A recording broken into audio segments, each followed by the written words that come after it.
Now, this was my guest in the 1950s. And here he is today. Entrepreneur and philanthropist Michael Cudahy is my very special guest. Next on I Remember Milwaukee. I Remember Milwaukee is brought to you in part by Elsa's on the Park, named in honor of Elsa Kopp, a German immigrant who started her own business in 1950. Elsa's on the Park has been serving Milwaukee since 1980.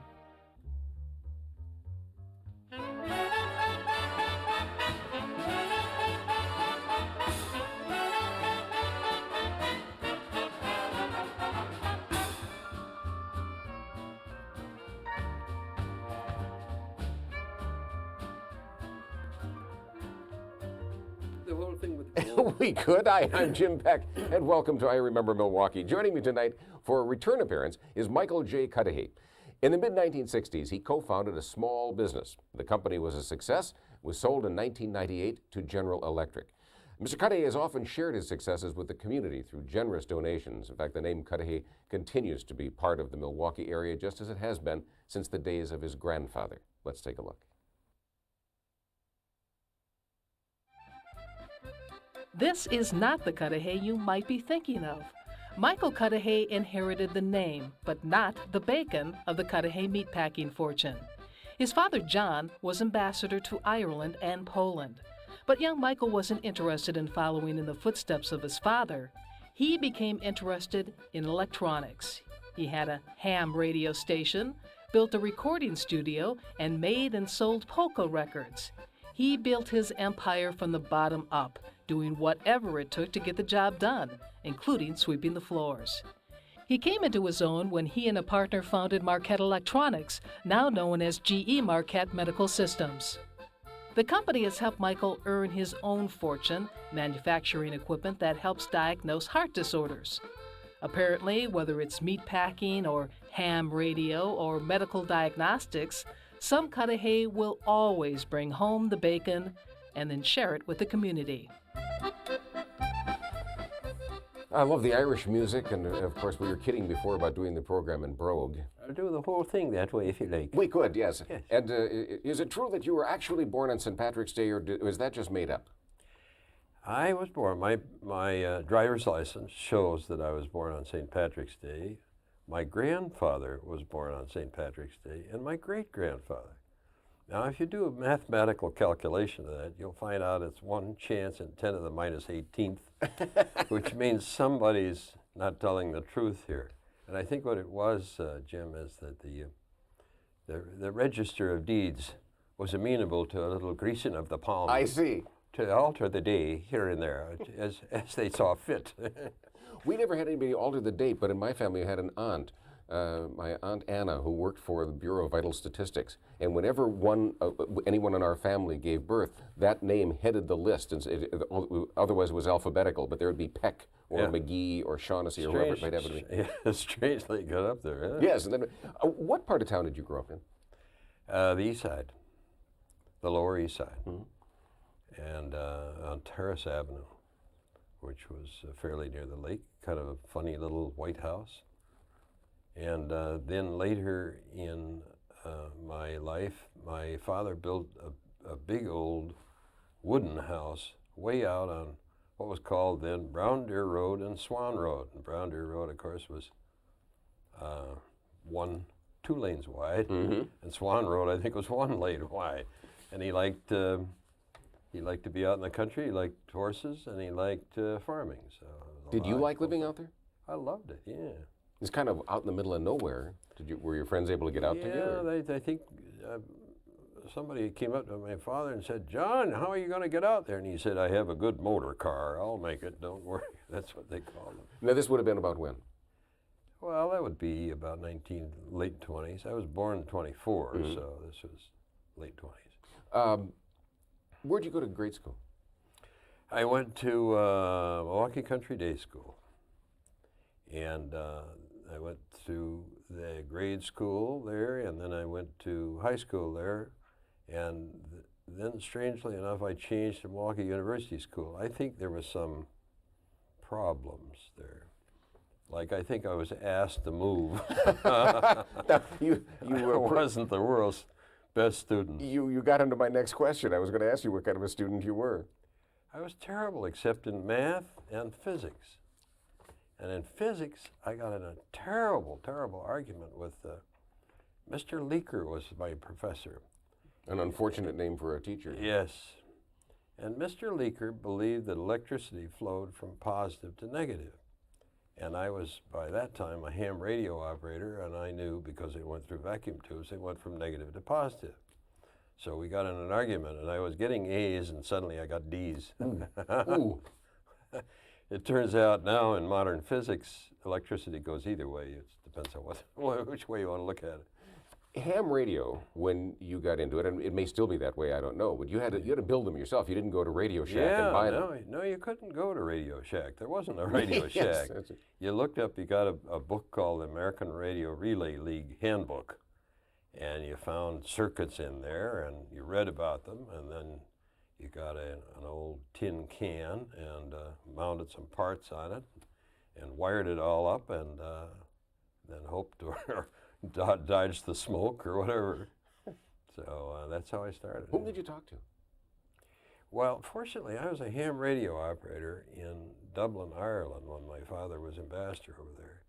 And Dublin, of course, is nicely situated with Europe, so I was able to talk to many, many people in Europe. It was really, as a kid of 12 years old, it was a very exciting thing. It must have been absolutely fascinating. Oh, I was totally mesmerized with this hobby that I had. It was wonderful, and my father just said, let the kid be, he's having fun, you know. Now, what brings up an interesting point. Was your dad kind of permissive? What did he think about you not being a terrific student, being more interested in ham radio than books, perhaps? Well, I think that upset him that I wasn't getting A's. I was getting terrible grades in history and good grades in math, and I guess he just figured, oh, well, he's good at something. Was he kind of relaxed about child rearing? Yeah, I think so. I think he was, I don't think my mother was a very gentle lady, and my father was, of course, an ambassador and a very prominent person, and he was gone a hell of a lot of the time. And so it was just my mother and my sister and I. And then, of course, we joined him in Poland, and we joined him in Ireland, and we went across the sea many times. What was that like? Going across the sea? Yes. Oh. It was a different era of travel. Yeah, we went across on the on the Europa one time, and it was the roughest crossing that they had ever had. Ooh. And it broke all the glass on the upper deck, and everybody was sick, and a grand piano got loose and crashed across the ballroom, and it was one heck of a trip. We know a little bit about the Cudahys. We've talked about them in the last time you were here, and Deb Sherwood in her piece talked a little bit about the founding of the company there. But who were the Reeds? Who was your mother's family? The Reeds are Scottish and Irish. There's a little Scottish in there. I hate to admit that, especially on a television program. But we can take it out of the tape. You could edit that out, you know. Yes. There's a smidgen of Scottish in there. And the Reeds, Grandpa Reed and Grandma Reed lived up on Summit Avenue in the Lower East Side. And Grandpa Reed and a fellow by the name of Zimmerman had a hardware and fishing tackle store in downtown, right about where I think maybe Carl Roch's is right now. Really? And I used to go down there, and I loved tinkering around and looking at all the hardware. And then on Sundays, we always had to go and visit the grandparents. And Grandma was kind of a bore to me, so I'd say, give her a kiss and say, hi, Grandma, and then rush through the house and go back to Grandpa's garage back there. And he had a machine shop in a garage, you might say. And he made everything you could think of. You know, when a doorknob broke, he'd make a new one.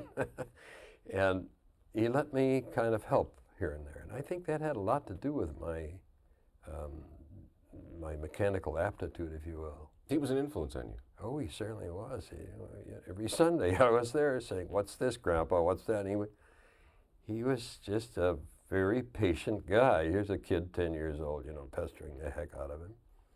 And then when he got a little bit too excited, he'd whistle Roman and the Gloman, and that would sort of calm him down. That was a lot. Probably most of the people listening don't know that song, and I don't know if you'd care to sing some of it. No, I don't think I'm going to. I don't mind talking with the brook, but I'm not going to do any singing. How did your parents meet? They met out at Pine Lake. The Reeds had a place out there at Pine Lake, and so did the Cudahys. And so the kids, well, I guess, met each other out there and courted each other. As a matter of fact, they were married at a church in Heartland, Wisconsin. So. I'm trying to remember, and I may not be right on this, but it seems to me that your home, where your father would have grown up, and your mother's home were fairly close. At Pine Lake, they were. They were, I thought not downtown. Well, you know, everything was close in those days. Grandpa, well, both of them lived out on Wisconsin Avenue, and then Wisconsin Avenue got to be sort of commercial, I guess you would say. And so I remember Grandpa Cudahy, I don't remember because it's before I was born, Grandpa Cudahy bought a house on Prospect Avenue, and that was the thing to do. And of course, Grandpa had risen all the way from a grade school dropout to an entrepreneurial success, and so he was able to afford such a house. I think that house is still there, by the way. It must be the only one left. Yeah, well, pretty nearly. That whole area's gotten so chewed up. Your mother was a quiet woman. She was quiet, and she was very reserved and very shy. What would she have thought about a building named after her? I think she would have been horrified with the idea. I told the rest of the Reed family, of course they were all there when we had the grand opening, and they said, your mother would be absolutely horrified that her name is on this thing. She didn't, you know, my father was in the limelight all the time, and she dodged the newspaper people like you wouldn't believe. She just absolutely would not have her picture taken and didn't want an interview and didn't want any part of any of that. And now on about 13th in Wisconsin, there's a building with her name on it, and there's a magnificent portrait of her in that, that building. That's the other thing that went, oh, well, I'm sorry, Mother.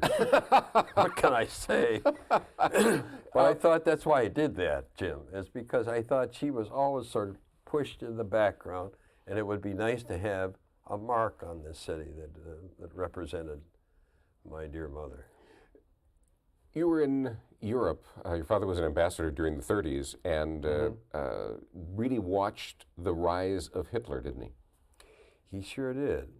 He had some very interesting experiences in that regard. When the term in Dublin was over, he was moved, and this is in 1940, to Brussels, Belgium, and he was ambassador to Belgium. And he was the front man who was really reporting to FDR what was going on over there. And that was a very, you know, he was there when they invaded Brussels. And he darn near lost his life. Really? Oh, yeah. And later, I'd say about a year later, he was back in this country, and he knew enough people in that German government that he got an interview, a one-on-one interview with Adolf Hitler. No. Yeah. It's the most amazing thing. He was the only reporter for about the last 6 years or so that even got near the guy. And his report on that is just phenomenal. I mean, he was a very good writer in the first place. And he told the most intimate details about sitting like you and I are with Hitler. And he described his eyes and his hands and his mannerisms and everything. What was his impression? Pretty cool cat. Yeah. Well, I think my father was criticized for reporting that interview so neutrally, without just going into fits of anger about Adolf Hitler. But that was the only way that he could get the interview. He promised to report exactly as things were, so he did. But he he said he was a brilliant guy and a guy who was just out of control, you know. Did he ever talk to you about him? Did he say things that maybe weren't in that report or expand on it? Not an awful lot. I think he kept that pretty much to himself. People pestered him, you can imagine. Oh, yeah. And as a matter of fact, after that article, there was a great sort of an outrage around America that my father was somehow a Hitler's sympathizer, which is about the furthest stretch you could make. But you know how it was.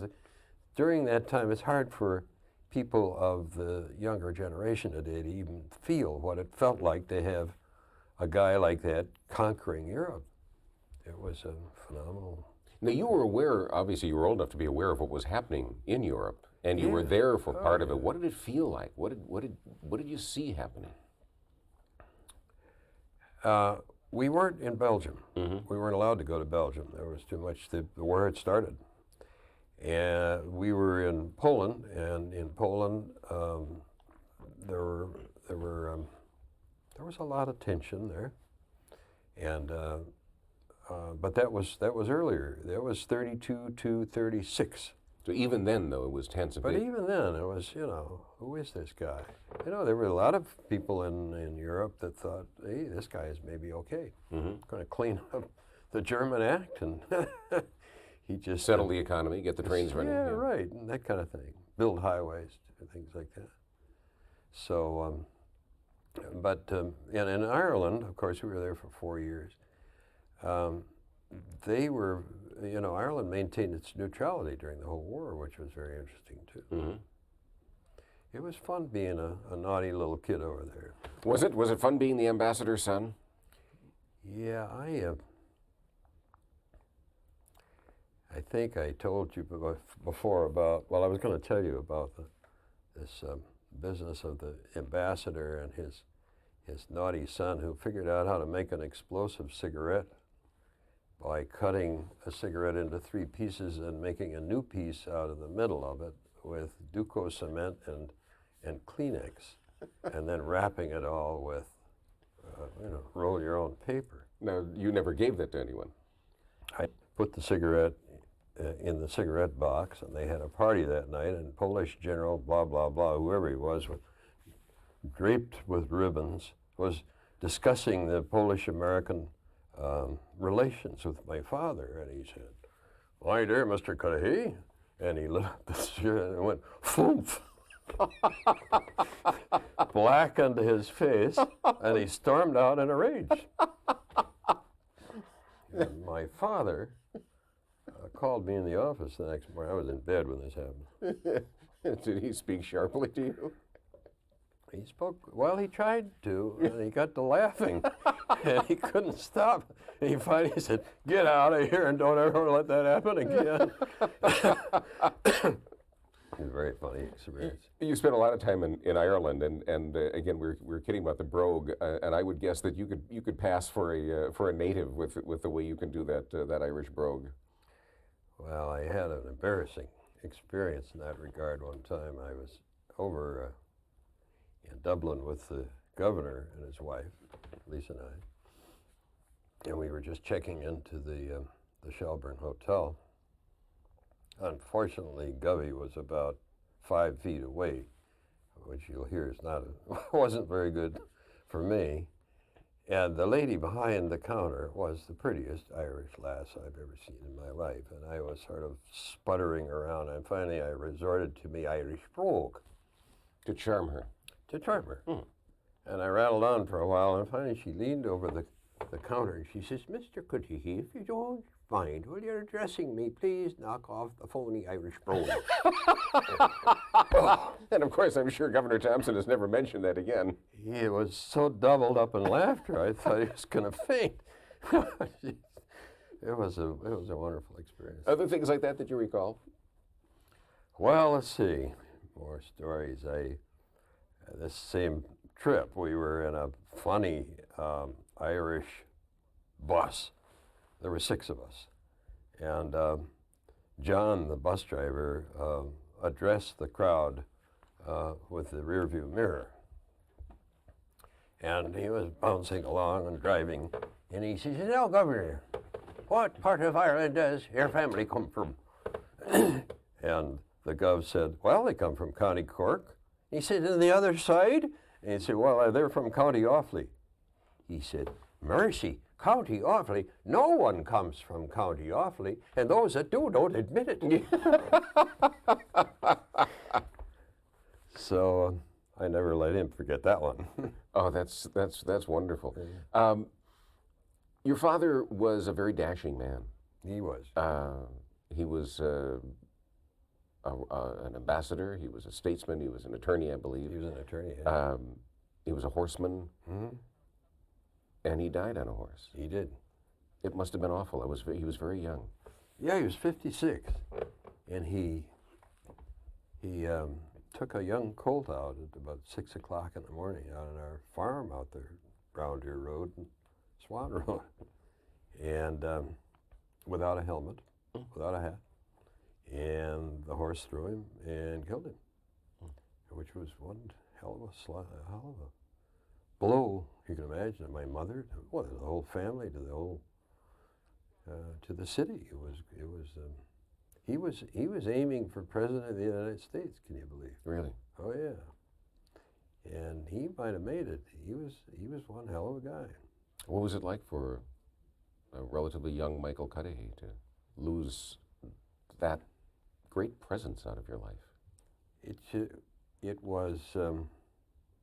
was just such a shock. I was in the military at the time. I was out at Lincoln, Nebraska at basic training, and I was sent home. And it was, I guess, I sort of took over as the man of the house and just tried to keep my sister and my mother calm, and that kind of thing. Who was Warren Cousins?